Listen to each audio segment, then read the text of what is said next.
My name's Ethan Brooks, and if you'd told me 6 months ago that I'd be working at a graveyard at night, I would have laughed in your face.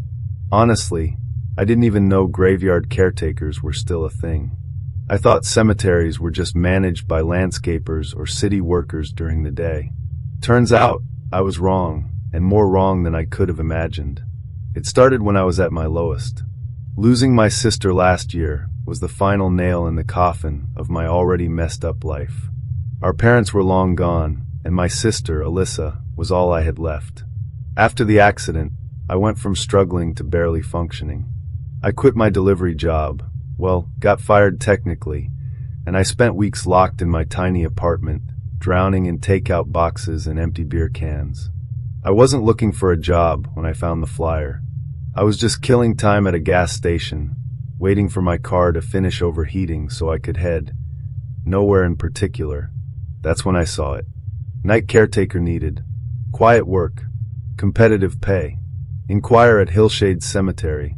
The words quiet work stuck out to me. At that point, I wasn't looking for fulfillment or purpose. I just needed something where no one would bother me. The cemetery office was about as depressing as you'd expect.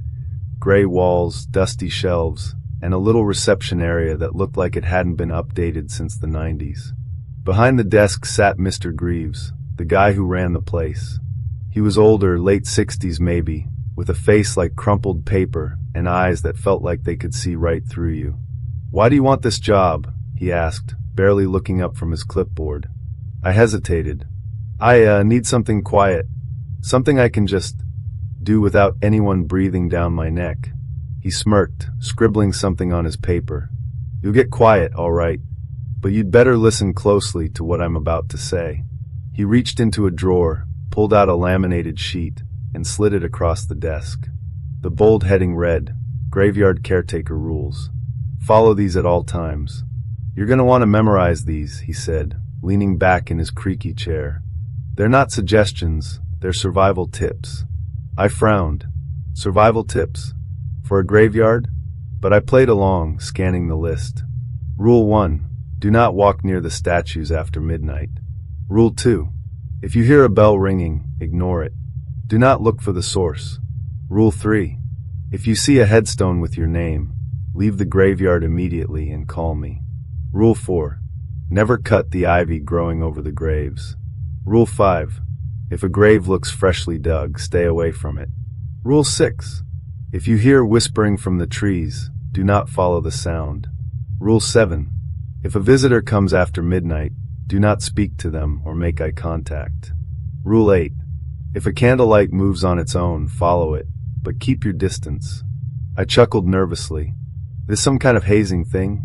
Greaves leaned forward, his expression dead serious. "Listen, kid. These rules aren't for fun, and they're not to mess with you. You follow them to the letter, or you won't make it through the night. Understand?" The way he said it sent a chill down my spine, but I nodded anyway. I wasn't in a position to turn down work, even if it came with a side of creepy. "You'll get your own little cabin near the edge of the grounds," he said. "Your shift starts at sunset and ends at sunrise. Don't leave early, don't come late. You stick to the rules, and you'll be fine. Break them." He trailed off, tapping the laminated sheet with his knuckle. "Well, you'll find out." The graveyard was bigger than I'd expected. The ground stretched on forever, with rows of old, weathered headstones and towering oaks that seemed to twist unnaturally in the moonlight. The statues, though, were the creepiest part, massive angels and soldiers carved out of stone, their faces worn but still eerily lifelike. My first shift felt like a breeze at first.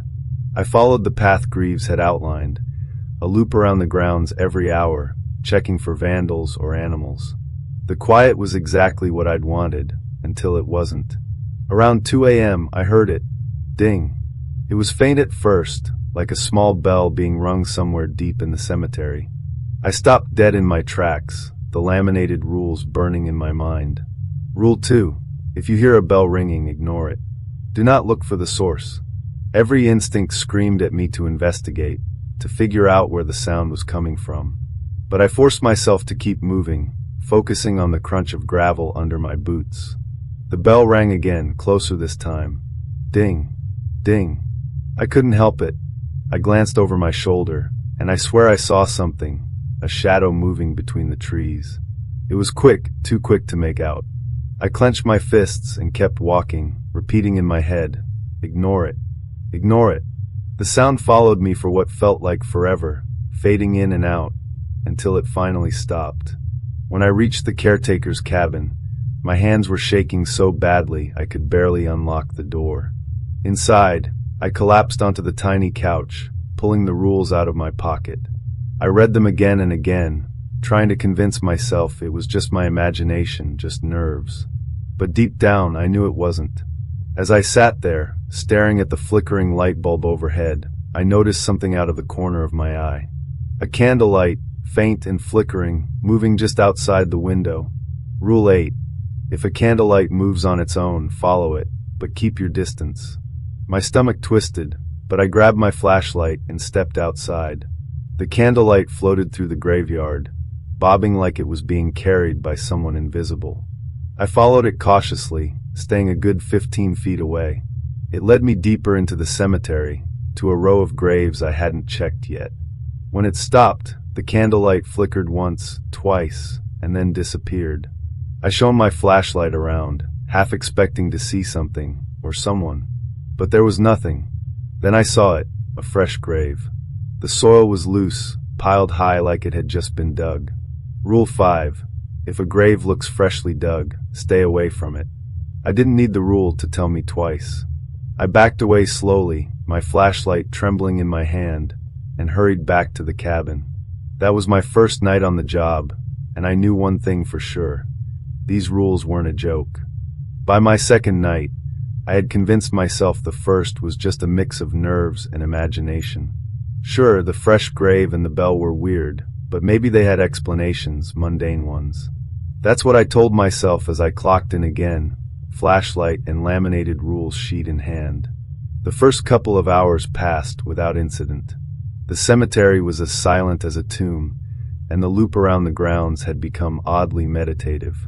But as the clock neared midnight, I felt something shift in the air, like the cemetery was holding its breath. And then I heard it. Whispers. At first, it sounded like the wind brushing through the branches, but the longer I stood there, the clearer it became. Words. Murmurs. Voices. Rule 6.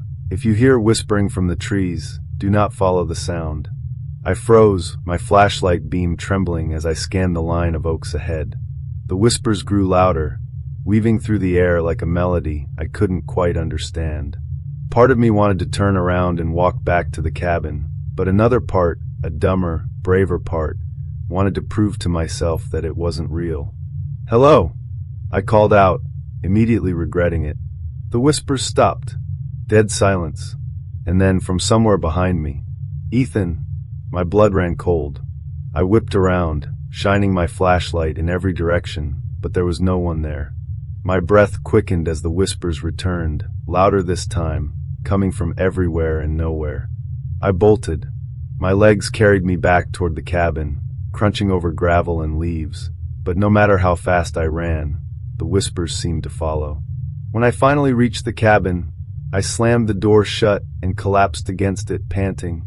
The whispers stopped the moment I stepped inside, like they'd been cut off by an invisible wall. I sat there for what felt like hours, gripping the laminated rules and staring at the darkened window. It was only when my shift ended, and the first rays of sunlight peeked over the horizon, that I allowed myself to breathe again. By the third night, I was questioning every decision that had led me to this job. Mr. Greaves had warned me about the rules, but he hadn't told me why they existed, or what happened if I broke them. That night, I resolved to ask him for more answers. But first, I had to survive another shift. Midnight came, and with it, the creeping sense of unease that had become all too familiar. I was halfway through my usual loop when I saw her. A woman standing by one of the older graves, her figure illuminated by the faint moonlight. She was wearing a long coat, and her hair was tied back in a loose bun. At first, I thought she was a visitor who had lost track of time. I almost called out to her, but then I remembered Rule 7. If a visitor comes after midnight, do not speak to them or make eye contact. I stopped in my tracks, my pulse pounding in my ears. The woman hadn't noticed me, or if she had, she wasn't showing it. She stood completely still, her back to me, staring down at the headstone. Something about her felt off. The way her coat barely seemed to move in the breeze, the unnatural stillness of her posture, it all sent chills down my spine. I tried to back away slowly, but as I did, her head tilted slightly, just enough to make me think she was about to turn around. I froze, my heart hammering in my chest. "Excuse me," she said softly, her voice carrying across the cemetery like a ghostly echo. "Can you help me?" I bit my lip, every nerve in my body screaming at me to run. But I couldn't move. She turned a little more, and out of the corner of my eye, I saw her face, or what should have been her face.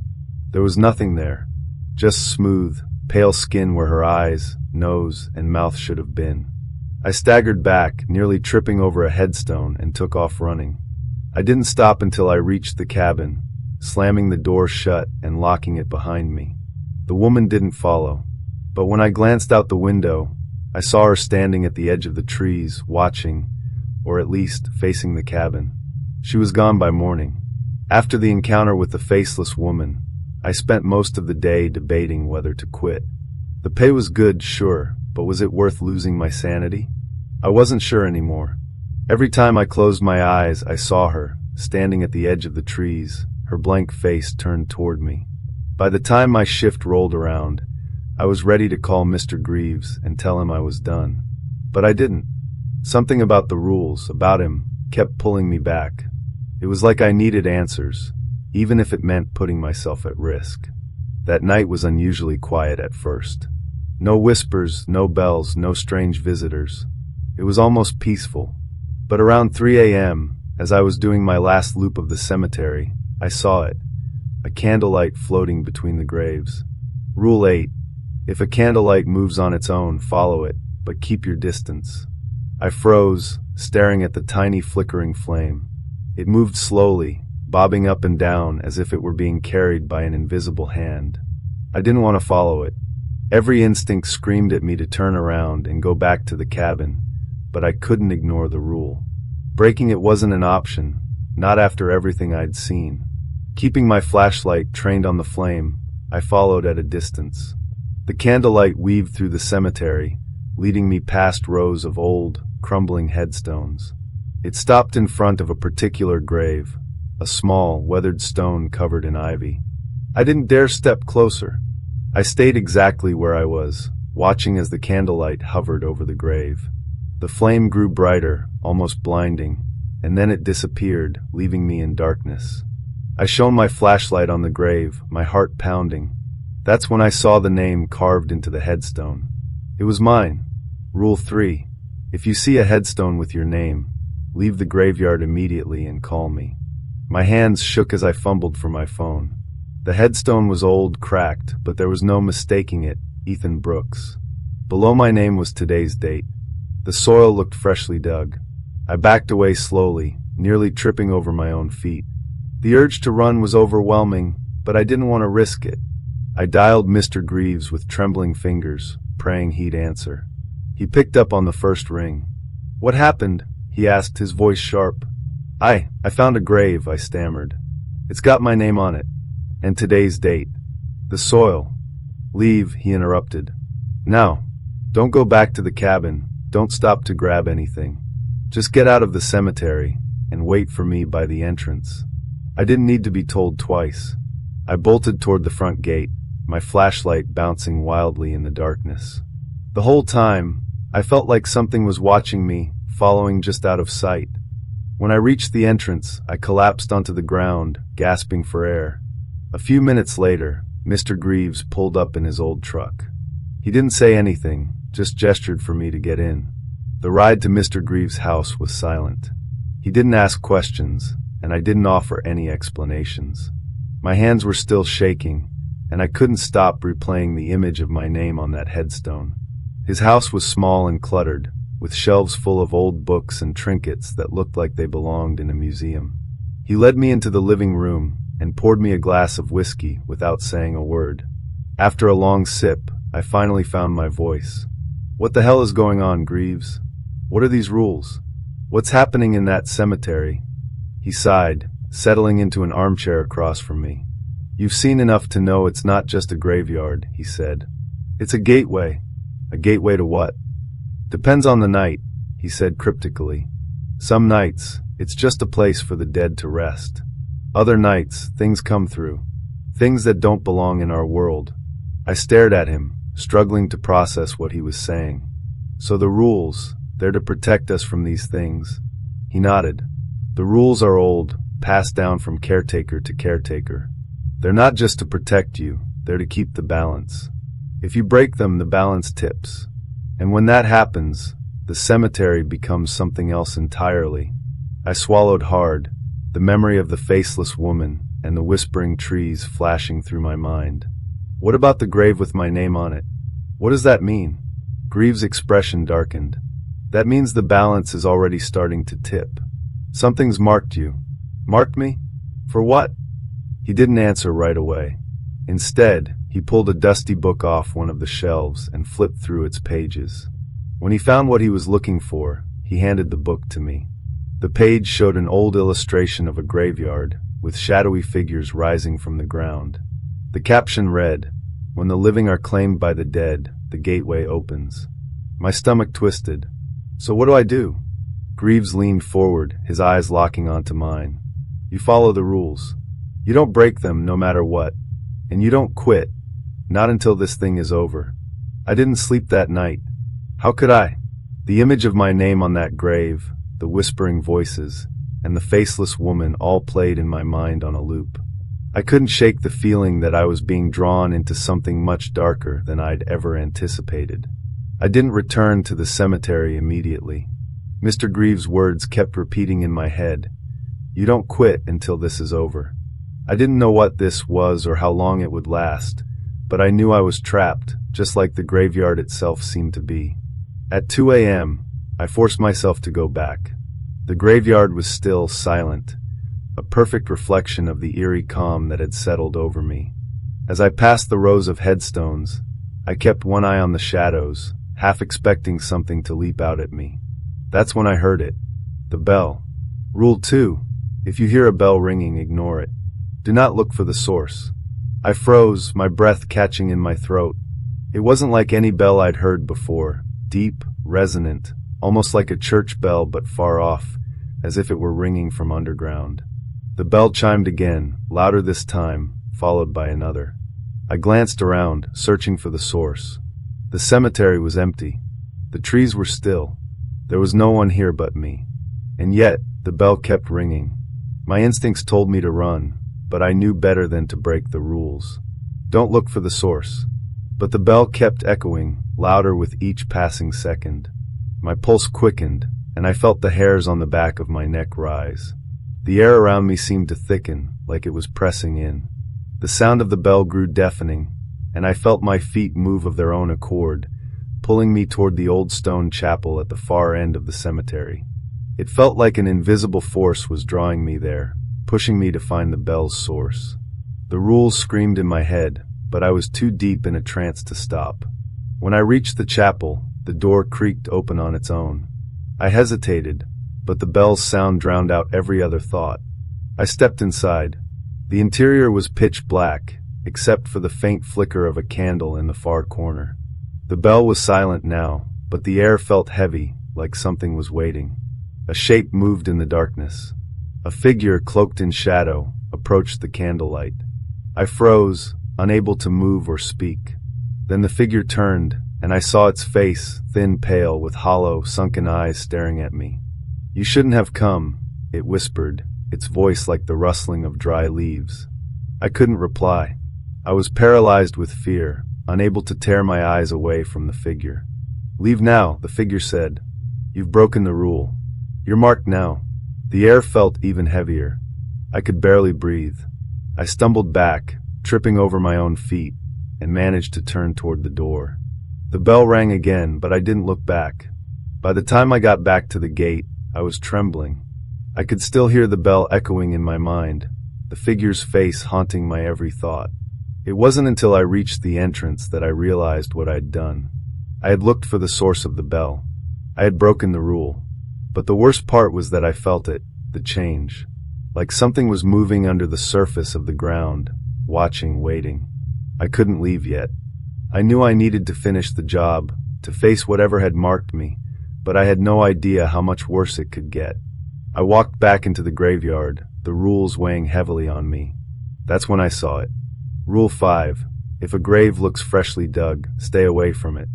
I wasn't sure if it was the fear or just my exhaustion, but something about that particular grave grabbed my attention. The soil was still loose, and it seemed to ripple, like something or someone was buried underneath. I felt drawn to it. I tried to resist. I tried to turn away, to follow the rules. But I couldn't. My feet moved on their own, carrying me toward the grave. I knelt down, my fingers brushing against the dirt. The earth was warm. And then I heard it. A soft tapping. It was faint at first, like someone knocking on wood.